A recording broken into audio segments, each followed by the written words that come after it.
you guys, so I'm wearing the same outfit and I'm in the same spot as in my next video. That's right, my next video, not my last one, because I was gonna film this one that I'm filming right now. Instead, what came out was the next one, but this one needs to be posted first.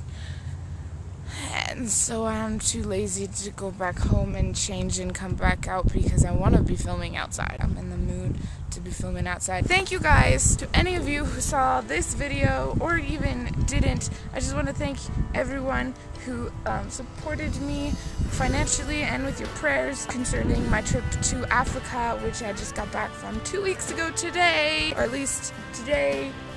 When I'm filming it, I don't know, hopefully it'll get posted today, like on YouTube and stuff. Anyways, rambling. I'm good at that. Yes, anyways, I want to thank you guys so much for my support. I was gonna make a second support letter to kind of be up to date on how my support was and just ask for more, but I didn't need to. It's kind of a crazy, awesome miracle how my support's been coming in. Like, it really, really blows my mind. Like, if I had any doubt whether or not God wanted me to go on this trip, it was erased with the way my support came in. It was amazing. They have this yearly basket auction for mission trips. I made one. It was a guitar case with a guitar, a tuner, and a cable, and a free month of guitar lessons, and a free month of piano lessons, and a guitar book, and strings, and a strap, I don't even remember, a ton of stuff. The guitar I got from a friend, the case I had and had only used once, and then everything else was brand new,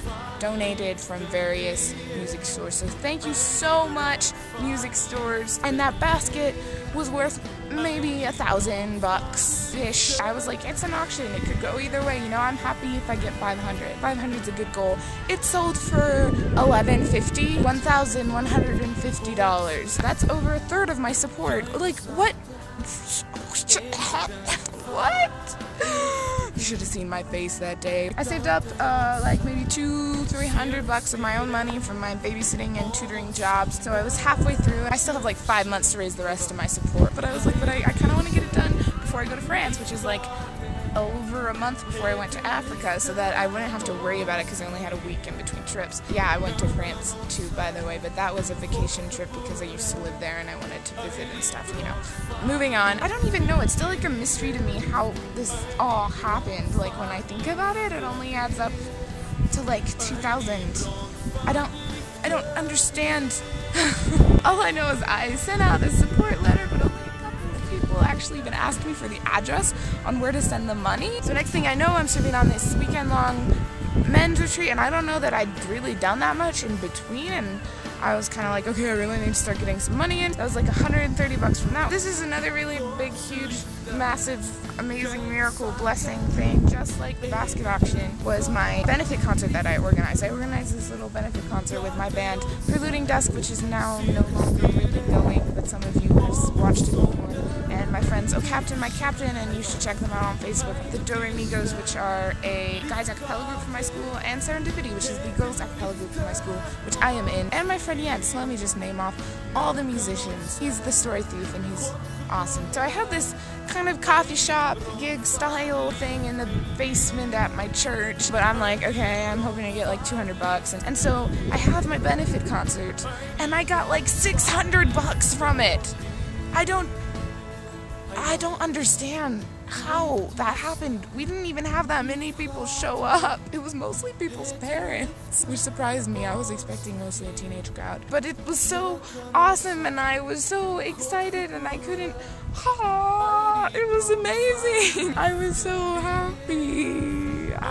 So it makes me pretty happy when I think about it. I'm thinking I still have a couple hundred left to go, but you know, it's getting pretty close, and I'm like, a couple hundred, not that big of a deal. I can send out another support letter. This is like mid-May, maybe, and we get our financial reports. And out of 3,000, because they haven't changed it to 2,700 yet, because that's what the final cost ended up being. Out of 3,000, it says balance due $25. It's still like, I look at my receipt and I'm just like, what happened? How did this, what? How? It's amazing! And I want to thank you guys so much for that. That's my fundraising story, and thank you guys so much, and freaking praise the Lord because I was very intimidated about the $3,000. Like, if there was anything holding me back from applying for the trip, it would have been that. Like, I was just like, I want to do it, but there's no way I can raise that much money. My trip is over and it still amazes me. And this video is probably going to be rather long because now I gotta tell you guys stories about Africa, because I know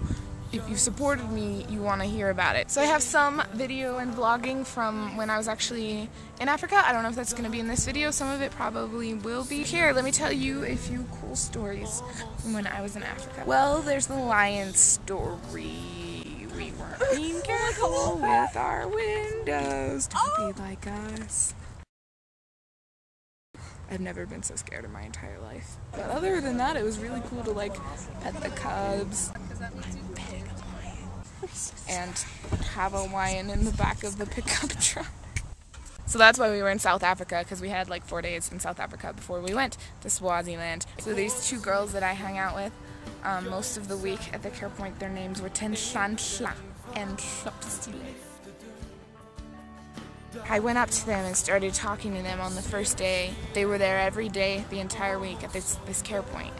Our church sponsors a care point in Swaziland through Children's Hope Chest. These two girls that I hang out with most of the week, they're so precious, and you'd think it's just a week. I mean, we had some very good conversations. I'm not going to minimize that, but by American standards, we were kind of close, but there were a lot of time spent sitting in silence together. To me, it felt awkward, but one thing we did learn about them is that they're much more comfortable with silence and with sitting in silence together.